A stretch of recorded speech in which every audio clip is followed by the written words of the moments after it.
Hello and welcome to Ukraine Today's Daily Press Review. I'm Rahim Rahemtulla, and in today's program we're going to continue to look at how the international media is covering the fallout from a US Senate report into the CIA's program of detentions and interrogations following the September 11, 2001 terror attacks. Today we're going to examine two articles, the first of which appeared in the Christian Science Monitor, courtesy of Howard Lafranchi. He wonders why countries implicated in the Senate report aren't more outraged that they are essentially being accused of being party to torture. Lafranchi says that the anticipated backlash hasn't materialized.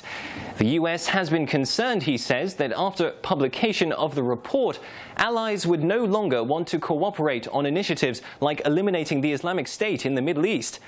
But there hasn't been, to date, any such reaction.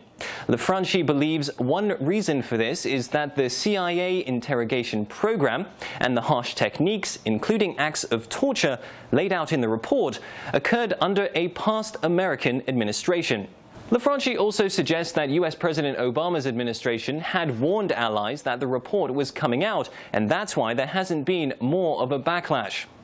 Added to that is the fact that the revelations over the so-called CIA black sites and questionable interrogation techniques had before now already come out in various journalistic investigations, books, and films. Lafranchi sums up his argument by saying that having prepared for the worst, the Obama administration is hoping the world remembers the report is about past activities and that the report's release is evidence of a democracy strong enough to air its transgressions for the world to see. For our second report today, we turn to Bloomberg, which offers a summary of how the Senate report was received in a number of countries across the globe. The reactions were many and varied, ranging from blame to praise to a shrug. In China, says Bloomberg, the state-controlled media had, perhaps surprisingly, some words of praise for the US.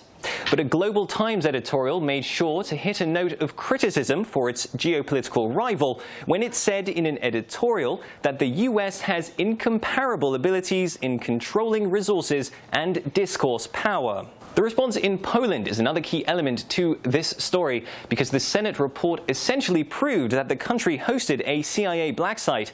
Poland's former president has since admitted as much, but says he knew nothing about any enhanced interrogation techniques.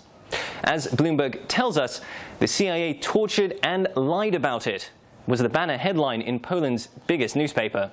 The Bloomberg article reveals that in Russia, the response was oddly muted, and the same could be said for Iran, two countries which traditionally do not miss an opportunity to criticize the United States. In Austria, the Senate report did not make headlines, whilst in France, there were no papers at all on the day the report came out because printers and distributors were on strike. North Korea, however, did not pass up the chance to accuse the US of brutal tortures and atrocities against detainees. So fallout from the Senate report continues, but the US, it would seem, may have weathered the worst of the storm. Key allies like Poland appear to have remained just that, whilst criticism from geopolitical adversaries has been mild. Given the human rights records of countries like Russia, they perhaps have been wary of opening themselves up to accusations of hypocrisy. But will anyone be held accountable for the CIA's activities in the wake of the September 11th terror attacks? That question will surely be the subject of much debate in the coming weeks and months. That wraps up our press review for today. Tune in again tomorrow for more analysis of the international media. In Kiev, this is Ukraine Today.